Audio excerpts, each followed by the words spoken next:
Okay, well, I think this is a good time for us to open it up for a few questions from the audience, and hopefully we'll be able to get the video up and running.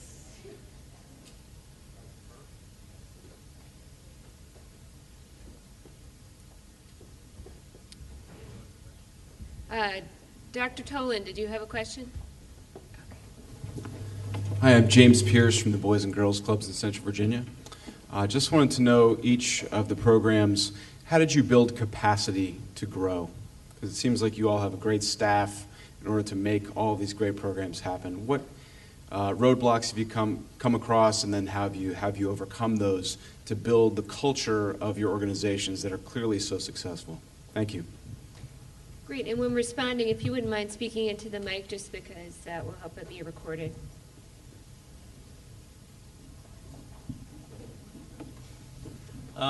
So we actually started, Youth-Nex started back in 1999, 2000, and we responded to a lot of the gang violence that was going on in the city of Lowell at that time. And so we actually were started by young people. So young people stood up and said, let's have our own safe haven. We started out with a grant of $40,000. So I was fortunate to be a part of, young people hired me as the first executive director.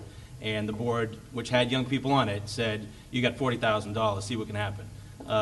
So we were fortunate with a lot of hard work to be able to build that, and now we've added a few zeros at the end. Our budget's $4 million. Fast forward 14 years. I think there's a lot of reasons how you build the capacity. For us, having an integrated model allows us to be able to get grant funding from education and workforce and health and human services, so we're not dependent on one. We've learned to build the social enterprises into it. It is a small portion of our money, to be honest. But for us, the larger gift of the social enterprise, it allows our young people to have a longer period of time when they can work under UTEC. But I think one thing we've learned is, and I see Stanley Pollock in the audience from our friends at Teen Empowerment in Boston, we also do a lot of civic engagement. So Lexi met every single gubernatorial candidate that was running for office for this election over the past month.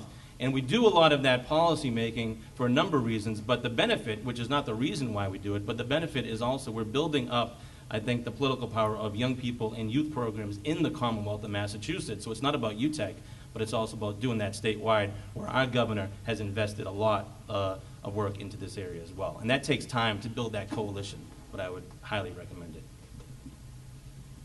Sarah, did you have a response? Oh, I think she'd like to go. Okay, perfect. Go ahead.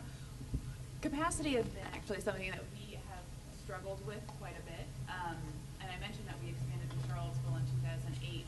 One of the things that is really difficult is that we get calls from statewide because we're the only program like this in Virginia, and figuring out how do we balance expansion with what those constraints are, and how do we make sure that all of the programming that we have now is good and quality, and we're deepening that.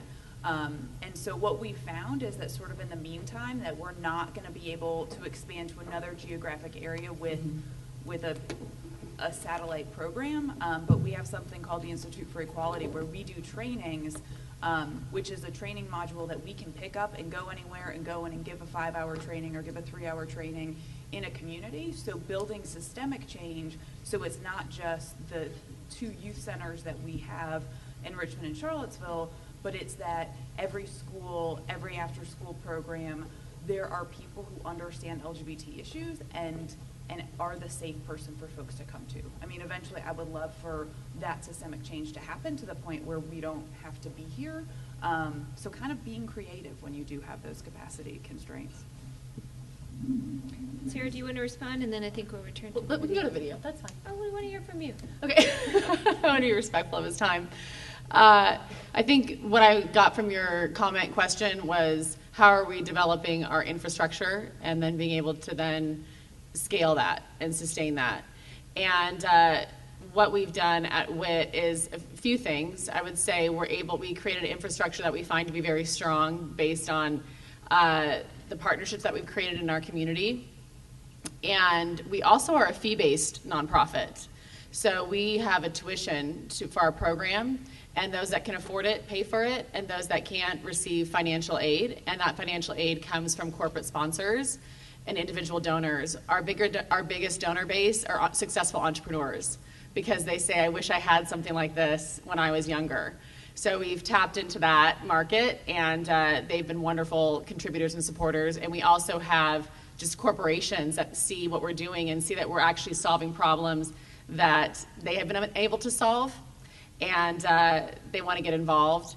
We've also gone, I mean, this may sound kind of trite, but we've gone where we're wanted.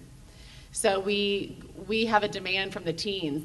When the teens rise up and say, we want you in St. Louis, we want you in Chicago, we're able to go there. So we already have our customer base, so to speak, already have those that we want to serve.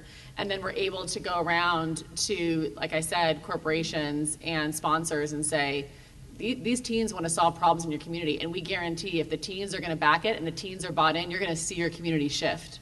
So how about you invest in them? And we have a pretty good pitch.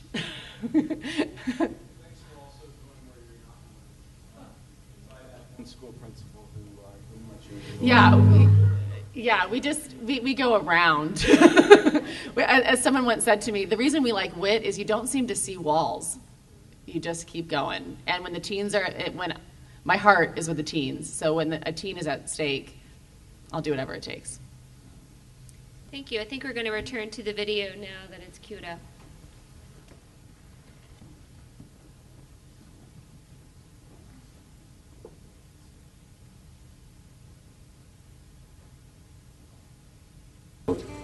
I didn't have no job, no money, no income. When I was young, I didn't know how expensive kids was. I turned into the streets, started hustling. I got arrested, was into undercover. They let me off with probation. I called my sister. She told me to come down here. Ever since then, I'm still here. The past 11, 12 years, young people have known Youth-Nex as that place of a safe haven and a place that they can be comfortable to be themselves. They come to us without a high school credential, and they come to us with a criminal record, gang involvement, or they might be parents. But then each of those young people have a different story and a different set of challenges. I was in a gang. I seen all that stuff that I did, that I didn't want to do, but just because I wanted to be down with my friends, I did it. The second time that I got kicked out of my mom's house, I had to sleep outside in the snow. I'm 16 years old in the streets and nobody's there for me. I had to rob a store just so I can get a bag of chips. I felt myself spiraling out of control until I just finally said, you know what, I know I'm better than this. Through Workforce, we're teaching them the basic essentials in how to hold down a job. There's the transformational beginnings. That's where you're kind of getting to know Youth-Nex and our programs. Starting to really talk to young people about why are you here and what are the changes you're hoping to make and how can we support you. When we come through these doors, we drop our notion that we're the victims and things are happening to us, and we take responsibility for our actions, and we decide that we're going to take hold of our futures. All you guys made the first step to being here. You go into what we call crew level, knowing that a lot of young people have never had a job in their life. You're learning the basics, how to show up on time, how to communicate with your colleagues and your supervisor. I didn't want to wake up for nothing because I was so used to sleeping and not doing nothing. Now I wake up, even on weekends, I wake up at 7, 8. It's crazy. From fencing, to simple works as painting, even just following instructions and assembling shelves and cabinetry, carpentry workshops, demolition. We are a triple bottom line business. We want it to be high quality, and we want it to have a very strong business plan that's going to have stable revenue generation. The second bottom line is the benefit we're providing to our young people. And then lastly, we want to make sure the focus of the enterprise fills a need in the community. We're providing healthy local food. We're diverting items from the waste stream. We're taking items from the waste stream and turning it into furniture. So there's a social mission in our product. You can easily teach these guys in a week or two how to build a table. You can easily teach them how to hold a knife or use a drill. It's not as simple to turn someone around from what their old habits were. Starting them off with a clean slate is crucial in making sure that young people believe in themselves. We have to give them that opportunity to say, listen, what happened in the past is in the past. These young people aren't going to make it the first time out, and we have to prepare ourselves mentally and physically for that. If you look at this work from a developmental perspective, you know it's going to happen. Young people are going to change when they're ready to change. They have so many obstacles and struggles that they're kind of bound to fail. Which makes it obviously very intricate in running a social enterprise and knowing not every day your employee is going to show up. But it makes our model very intentional. Our model is built on multiple years, multiple chances. I'm very proud of the fact that our organization recognizes that this is long-term work. And every time somebody leaves Youth-Tech, they always wind up coming back because they know Youth-Tech is going to help them out again. You're going to have to start all over again, but don't give up. Pick yourself back up and move forward.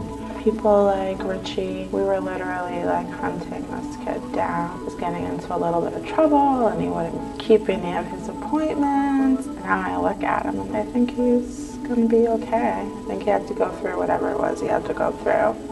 I'm here for myself, I'm here for my daughter, I'm here for my stepson, I'm here to better my life to better theirs.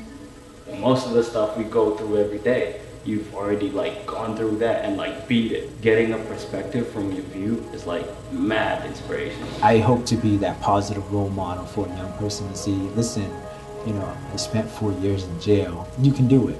You know, it's a tough road, but you can do it. Any young person can do it, anyone. I've been involved in, you know, our gangs, in other gangs. I did nearly 6 years in prison. The hard way to learn, you know, it's not always the best way. They don't need to be in prison for 5, 6 years to become a better person. If I can change, anybody can change. It's just, you know, surround yourself with the right people and the right state of mind. Youth-Tech's my family, you know. I feel like when I leave here, I'm gonna be a better person. I was shy, didn't want to talk to nobody. Had a mean look every time I came in this building. And now I'm a little outgoing, come here happy, leave happy. I would like to present the Youth Empowerment Award to Mr. Dominic. I would like to think of ourselves as possibly the last place where a young person feels failed, a place where young people think, I tried A, I tried B, I tried C, and Youth-Tech is a place where I can try and succeed.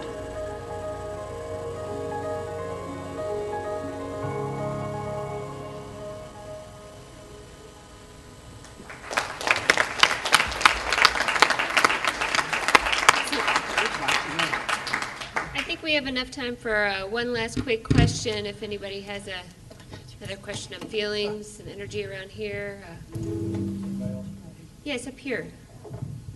One of it's a quick question, but my name is Jovanna, and I'm with the National After School Association. I have a question for you. Could you use the mic there if you don't mind? Thank you. So my question's for the young people. So there are many of us in this room who work really hard to protect the after-school space as a really important time. And I hope it would surprise you to learn that not everybody feels that way about after school being a really special place and a really special time. Clearly it has been for you all. So tell us what we can say. What are some words that we can use to help people understand? Maybe the school isn't the place where everything can happen for everyone. And there are really valuable experiences that happen in after-school programs and out-of-school time programs. So I'd love to hear whatever you all have to say to help us as we're trying to make that case every day to protect programs like yours and to expand and get new programs to solve and have the impact on lives that they've had on yours. So, I mean, there's a reason why people choose schools based on teacher-to-student ratios. Having small group communication is so essential to letting young people have a voice and fully process their thoughts and communicate and share with one another. There's nothing like being in a small group and knowing that your voice is heard, and at school where you're being talked to instead of having a real discussion, there's no way to compare them. Is it working? I would just like to, it's not working. Hello? I think it's working. Well, I would just like to say that, well, not personally for me, but I know that some people don't like school because they're forced to do it, but an after-school program is something that you choose to do because it makes you feel like a more valuable person and you're engaged into things that you enjoy doing. So it's just that space where you get to do something valuable for yourself.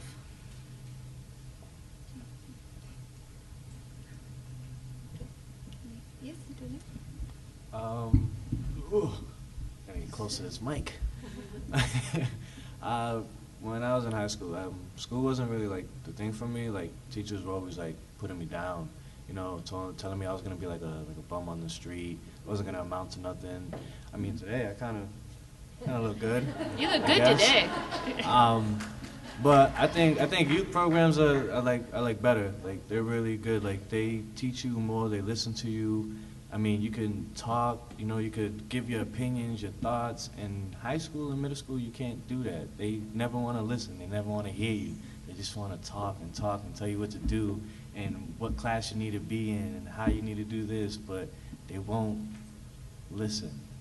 So I think it's really good that we have all these youth centers out here that are helping all us youth out here. So I really appreciate these youth centers. London, did you want to say anything? Any other youth? It's nice to kind of end with the youth voice today's session. You really much have to like get a lot of students engaged into this type of stuff. I know a lot of students that are my age that do not want to do anything out of school. They want to just do everything in the school and try to speak for themselves, and it's really hard. Like, for example, my little sisters and my little brother, they don't want to do anything out of school. They want to try to do it all in school, and it's really hard for them because they are really, it's a challenge for them to try to work with things, especially with school, since they are foster children now. So it's really hard for them to try to maintain with school. They have to be in a study group to actually do what they need to get done and learn how to do it. They are very young, so it is going to take some time, but you have to really engage yourself to be able to do after-school activities and try to get more people to do it, because it is really hard for people to actually try to do it. So you have to engage more people. Jovanna, you want to have any final comments? I believe one of the most important things to do as adults is finding out what the teens want. You have to go, it's a hard task, but you have to go around and ask and see what the demand is for it. And once you find that, then that's how you're going to get people to attend your programs. Being an involved youth is the stepping stone to being an involved adult. If we are not given the materials and the time to fully process our thoughts and our arguments and grow into fully formed people now, then we won't have the skills that we need as adults to be what society wants us to be. We value people who are well-spoken and confident, and if we don't learn to do those things now, we really won't have time as adults. Well, thank you. Thank you so much for your presentation today, and most importantly for the work that you're doing to help youth and to inform the field. So with that, I think we're now going to take a break, and then we'll resume after a short break at 11 o'clock, a little after 11, for our next panel. Thank you.